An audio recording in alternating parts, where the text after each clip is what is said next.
In today's English lesson, I'm going to teach you all the money words, financial vocabulary, and the prepositions that you need to talk about money in English. Ali, should I spend £300 on a pronunciation course? What? No, absolutely not.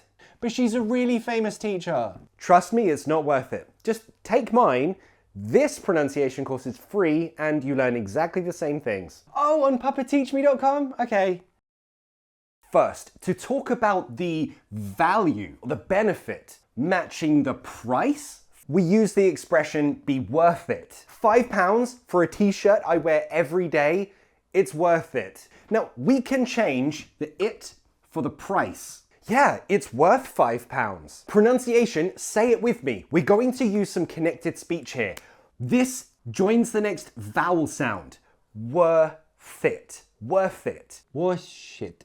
Haha, he said shit. It's worth it. Say it with me. Worth it. Nice. And if the price is more than the benefit, for example, a dress that costs £200, maybe you only wear it once ever, it's not worth it. Not worth it. Nailed it! Hey Ali, have I told you about my new Pro Health Max?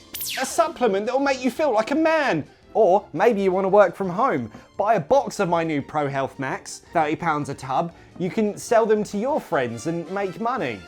No one is buying into your new pyramid scheme, Vince. Be your own boss. Okay, let's start simple. Buy and pay. To use your money for something.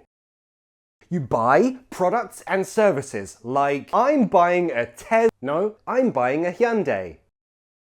If it's a gift, use the preposition for. I'm buying a Hyundai for her. Or you can move this here, and then you don't need this. I'm buying her a Hyundai. I'm buying her a gift. I'm buying her something. The verb pay means to give money for a service, and it talks about the cost or the price of a thing. For example, this car, I paid £2,000. Or to reference the cost of the thing, use the preposition for. I paid £2,000 for the car. Practice time. In your notes or in the comments of this video, I want you to write, what was the last thing that you bought or you bought for someone? What was it? Why? Okay, let's focus on this guy. He works for a car company. He sells cars. If, for example, you work for a car company or any company selling something, maybe for every time you sell something, you receive a small percentage of that money. Example, this guy bought a car for £2,000. £1,980 went to the company, but a small percentage, 10, 1, I can't do maths, but £20 goes to the person who helped sell the thing. So this money is called commission. It's a noun, a commission. Now some jobs, they only get commission as their money. So for example, if you want to say, oh, do you earn money every time you sell something? Yes, I'm on commission. Oh, hey Vince, do your arms look bigger today? Have you been working out? Oh, that's right, Fred. Thanks for asking. That's because I've been using new Pro Health Max. Fred, are you earning commission on this? No. Okay, so another word for commission is a kickback. That's a noun. But this doesn't sound as legit or as legal as this. For example, in a movie where a criminal gets money, they give some of that money to the police. In that case, it's better to say kickback than commission. Are you saying that I took a kickback? But yeah, grammatically, he can say, I get a kickback on every sale, for example. Fred doesn't get kickbacks. He's just really impressed. I don't. Those are his sincere feelings. Why can't you just let me make money? Jesus. It's so weird to start selling something in the middle of an English lesson. Anyway, if you prefer to study alone, I made something just for you. In my Ultimate English ebook, you get more than 100 units of pronunciation, vocabulary, phrasal verbs, idioms, grammar, all to study at your own speed. The lessons have videos just like this and tons of exercises for you to study with at your own speed. But if you prefer a real class with a real teacher, like this one, I run group classes every month and I teach privately. So you can study with me however you like. All the information is at puppateachme.com or that link just below this video. Okay, back to the lesson. So to make money, that's a good collocation to remember. It means to obtain money either through work or winning something. But there are different ways you can make money. For example, you earn money from a job, money from work. You win money from gaming or gambling, like in a casino. Or get is the more general term. Maybe you win it, maybe you earn it, maybe someone just gives you money. You get money. It's very general. But remember, earning money from a job, winning money from a casino, but getting money is everything. Okay, what if you want to make money by putting it in the stock market? You want to give the stock market £100 and later receive back £200. This is, yes, gambling, but they call it investing with the preposition in. For example, I want to invest in No, I want to invest in not Bitcoin? Absolutely not. Then who should we invest in? You want to take investment advice from a YouTuber. Are you stupid? Never take investment advice from a YouTuber. We know nothing. But what I do know is phrasal verbs. A good phrasal verb to mean invest in something is to buy in or to buy into the company. Usually this means to pay for a share or a portion of that company. But it also means to fully invest your belief into something. Now, usually this is for a lie. For example, I don't believe in horoscopes at all. So if we're talking about horoscopes, you say, I'm a Pisces. And I say, do you believe in horoscopes? Because I don't believe in it, I change it to buy into. Now it has the feeling of, do you believe the thing that isn't true?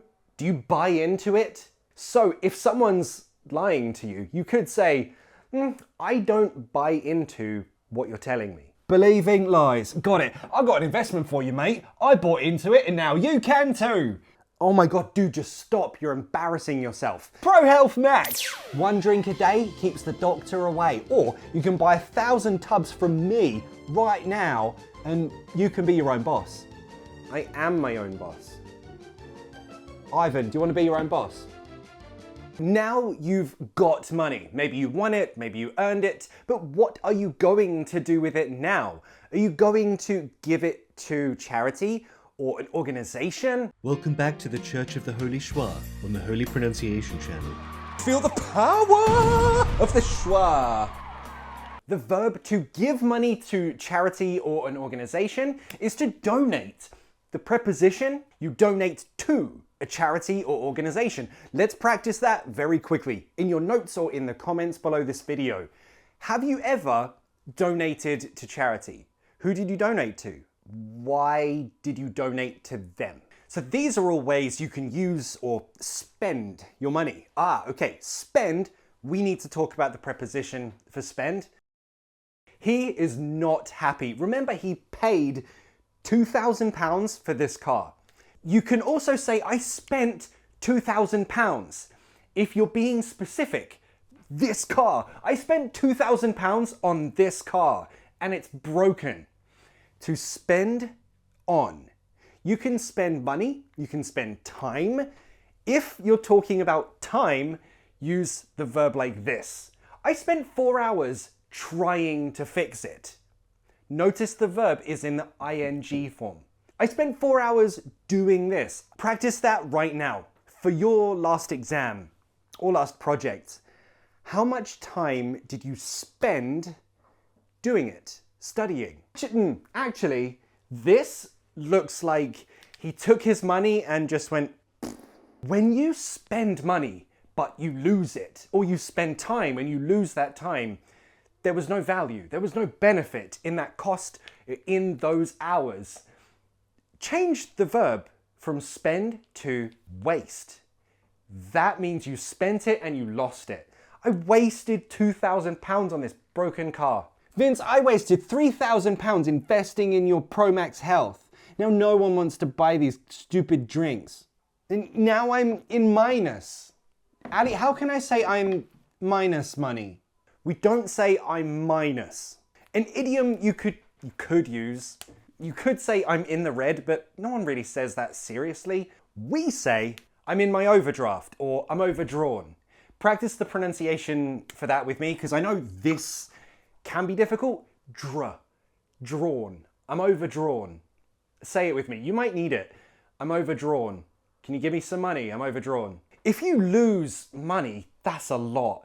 You would say, I'm down the amount. I'm down £3,000. Or you can also say, I'm out. Again, it has that feeling that you lost that money. I'm out £3,000 because of this stupid thing. What exactly is your bank balance? Minus £200. Yeah, okay, so to say that, I'm in my overdraft, or to be specific, I'm £200 overdrawn. You could also say I'm in debt if it's money that you owe. Okay, but next month I can pay for that debt. Okay, don't pronounce the B in debt. It's not debt, no, debt. The B is silent. Debt, sorry. Okay, great. So when you pay a debt, we use the phrasal verb. You pay off the debt. In other words, you're removing the debt. Okay, so next month I can pay off all my debts. Exactly, great example. I am keeping money that I earn to buy a new boat. You store the money that you get, you earn, you win. You store that over time for a goal. That verb, that phrasal verb, is to save up. For example, Ivan wants a boat. I'm saving up for a boat. Is that me? Yeah, you like it? Yes. Quick practice. Are you saving up for anything at the moment? How much do you need? How are you saving up for that thing? You are not an honest man, Vince. You lie, you cheat, you take people's money, they receive nothing. How can I say this in English? This is a very important verb. When someone takes money from another person by lying to them, manipulating them. For example, he gave him lots of money for this rubbish product and he lost his money. We could say Vince scammed him. And again, if you want to be specific with the money, use the prepositions out of with the amount of money. For example, he scammed me out of £3,000. Yes. You are trying to scam people out of their money because this is a pyramid scheme. No, it's not. Look, it's really simple. You invest a small amount with me, yeah, and then you hire other people to sell for you. You make money, then they hire people to work for them. You follow me? They make money, everyone makes money. God, it's not a pyramid, it's a triangle. If you want to practice today's lesson and more than 100 others, remember you can get my Ultimate English ebook available at papateachme.com or that link just below the video. Also, take your notes that you made during today's lesson. Put them in the comments under this video. I'll give little hearts to my favorite ones and give you correction if you need it. Also, let me know what you'd like to learn in a future video, and I'll see you in the next class. Bye!